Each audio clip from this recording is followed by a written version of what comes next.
Hello dear student, welcome to physics नमा। आज के इस वीडियो में हम लोग क्लास 11 फिजिक्स का chapter work energy and power का टॉपिक स्केलर प्रोडक्ट के बारे में स्टडी करेंगे।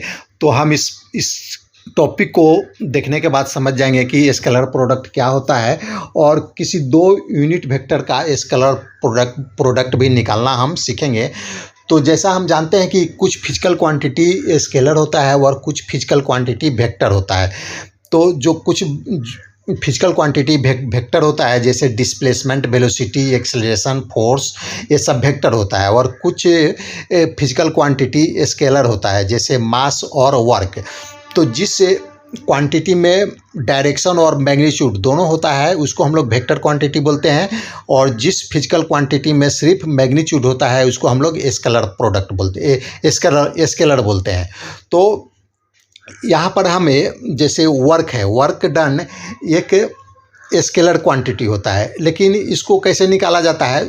इसको निकालने के लिए हम दो वेक्टर क्वांटिटी का प्रोडक्ट को निकालते हैं, और दो वेक्टर क्वांटिटी के प्रोडक्ट का जो रिजल्टेंट होता है इसमें फोर्स और डिस्प्लेसमेंट दो वेक्टर क्वांटिटी है, और इसका प्रोडक्ट का जो रिजल्टेंट होता है वह वर्क डन होता है, और वर्क डन स्केलर क्वांटिटी होता है। तो यहाँ पर हम लोगों ने जो किसी क्वांटिटी के ऊपर जो एरो दिया है तो इसका मतलब है कि वह वेक्टर क्वांटिटी है, और जिस क्वांटिटी के ऊपर एरो नहीं है वह स्केलर क्वांटिटी है।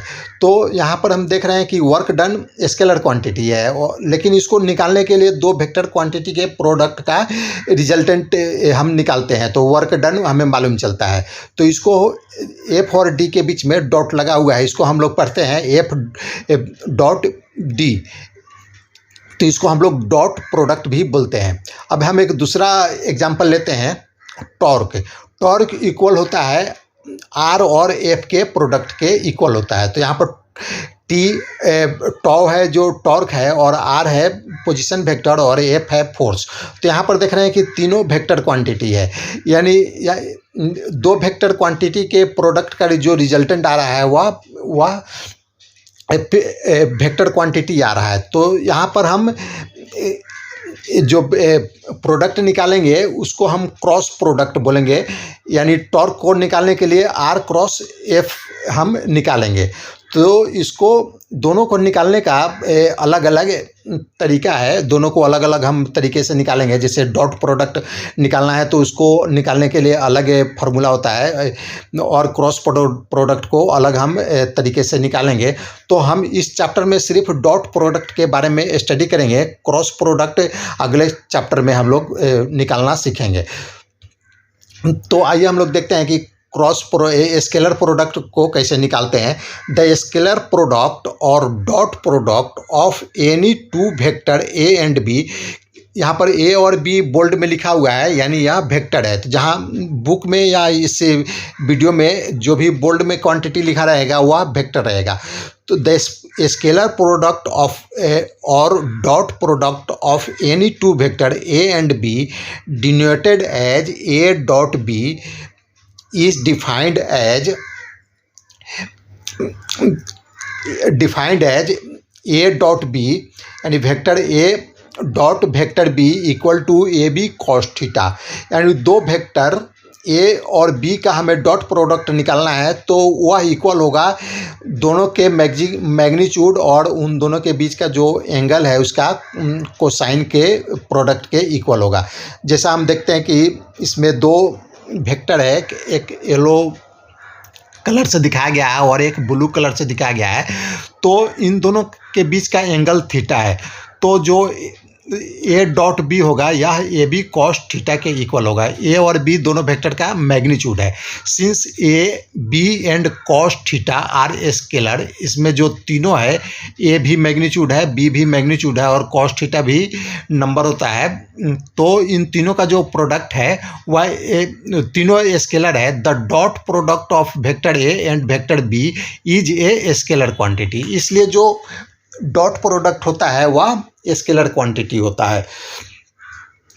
तो vector A dot vector B equal to, हम इसको ऐसे भी लिख सकते हैं, equal to A B cos theta को हम एक साथ ले लेंगे, ब्रैकेट में डाल देंगे, इसको फिर ऐसे भी लिख सकते हैं, बी को हम ब्रैकेट से बाहर कर सकते हैं और ए को ब्रैकेट के अंदर लिख सकते हैं, यानी बी ब्रैकेट के अंदर ए कॉस थीटा।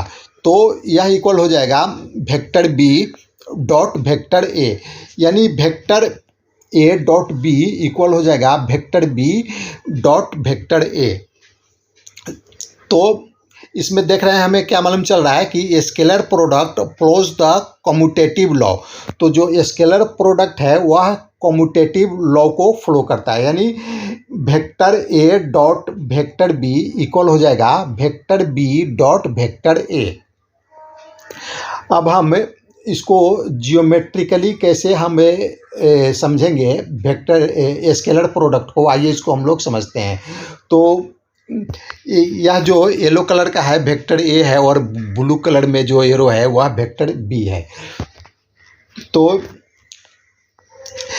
अब हम क्या करेंगे कि जो अगर हमें वेक्टर ए डॉट वेक्टर बी निकालना है तो हम जो वेक्टर ए है उसके परपेंडिकुलर कुछ रे को ऐसा करते हैं कि जो कुछ रे हम ऐसा समझते हैं कि कुछ रे आकर परपेंडिकुलर डायरेक्शन में वेक्टर ए पर आ रही है और यह वेक्टर बी से टकराने के बाद रुक जाती है। मान लेते हैं वेक्टर बी जो है ओपाक है, उससे रे पास नहीं कर पा रही है। तो वेक्टर बी का जो शैडो होगा बी पर, वेक्टर बी का जो शैडो होगा ए पर फॉर्म हो रहा है।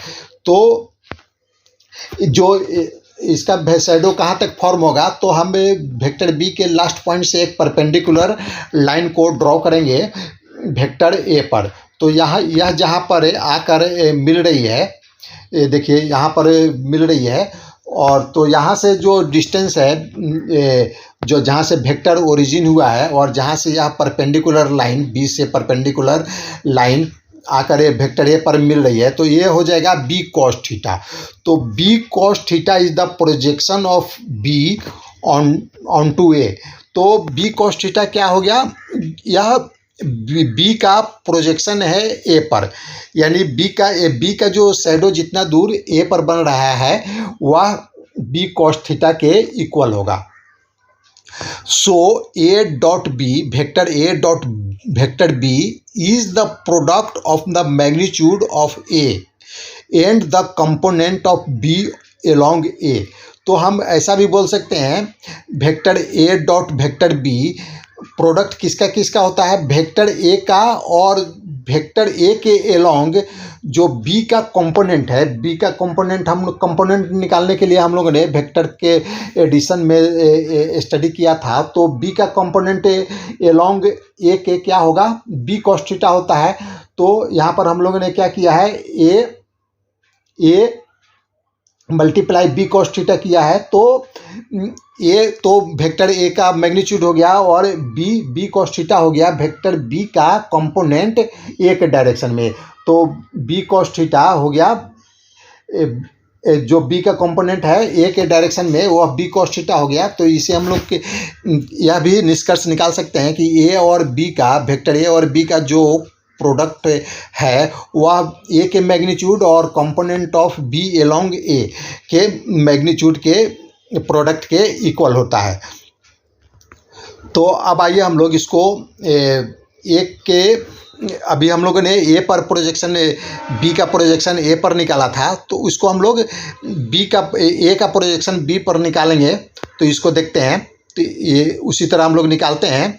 तो जो ए का प्रोजेक्शन बी पर होगा ए कॉस थीटा होगा, तो इसको हम लोग ऐसा भी लिख सकते हैं, a cos theta is the projection of a on to b. B पर ए का प्रोजेक्शन हो गया ए कॉस थीटा। तो b dot a vector B dot a is the product of magnitude of b and the component of a along b. तो b dot a क्या हो जाएगा, B dot ए हो जाएगा, बी डॉट ए हो जाएगा B का मैग्नीट्यूड और ए का जो एक कंपोनेंट है बी के अलोंग, उन दोनों के प्रोडक्ट के इक्वल हो जाएगा। तो यहाँ पर हम देखते हैं ये वेक्टर ए डॉट वेक्टर बी इक्वल होता है A B cos theta equal to B A cos theta. तो यह दोनों वेक्टर ए का प्रोजेक्शन हम बी पर निकाल सकते हैं या वेक्टर बी का प्रोजेक्शन ए पर निकाल कर हम दोनों मेथड से वेक्टर ए डॉट वेक्टर बी को हम लोग निकाल सकते हैं। अब आइए देखते हैं scalar product obeys the distributive law. इसको देखते हैं। मान लें कि ये तीन वेक्टर है, ए बी सी तीन वेक्टर है। तो अब हम निकालते हैं वेक्टर ए डॉट ब्रैकेट के अंदर बी प्लस सी। तो यहाँ पर बोल्ड में लिखा हुआ है, तो यह तीनों जो बोल्ड में लिखा हुआ है वह वेक्टर क्वांटिटी है। इसको ऐसे भी लिख सकते हैं ए डॉट बी, हम ब्रैकेट से बाहर एक्सपेंड कर देंगे इसको, तो A dot B plus A dot C. तो यह क्या बताता है कि यह डिस्ट्रीब्यूटिव लॉ को फ्लो करता है। जो स्केलर प्रोडक्ट है वेक्टर का वह डिस्ट्रीब्यूटिव लॉ को फ्लो करता है, यानी A dot B plus C equal हो जाएगा A dot B plus A dot C. Further A dot bracket के अंदर lambda B equal to lambda A dot B. यहाँ पर लेमडा एक रियल नंबर है, तो यह अगर किसी एक वेक्टर को दूसरे वेक्टर के प्रोडक्ट और उसमें दूसरा वेक्टर जो है उसके साथ एक रियल नंबर का प्रोडक्ट है, तो हम दोनों को लेमडा को अलग निकाल कर दोनों वेक्टर का डॉट प्रोडक्ट निकाल कर उसमें फिर लेमडा से मल्टीप्लाई कर देंगे तो वह उसके इक्वल हो जाएगा। अब आइए हम लोग यूनिट वेक्टर के देखते हैं यूनिट वेक्टर का डॉट प्रोडक्ट क्या होता है। For unit vector i j k, i हो गया एक्स एक्सिस के एलोंग आई यूनिट वेक्टर, और जे हो गया वाई एक्सिस के एलोंग यूनिट वेक्टर, और के कैप हो गया जेड एक्सिस के एलोंग यूनिट वेक्टर। तो i cap dot i cap equal होता है j cap dot j cap equal to k cap dot k cap equal to 1। यानी दो unit vector same unit vector का dot product निकालेंगे तो उसका वैल्यू 1 होगा। अगर दो अलग अलग यूनिट वेक्टर जो सेम नहीं है अगर उसका डॉट प्रोडक्ट निकालेंगे, जैसे I dot J equal to J dot K equal to K dot I, या इक्वल हो जाएगा 0।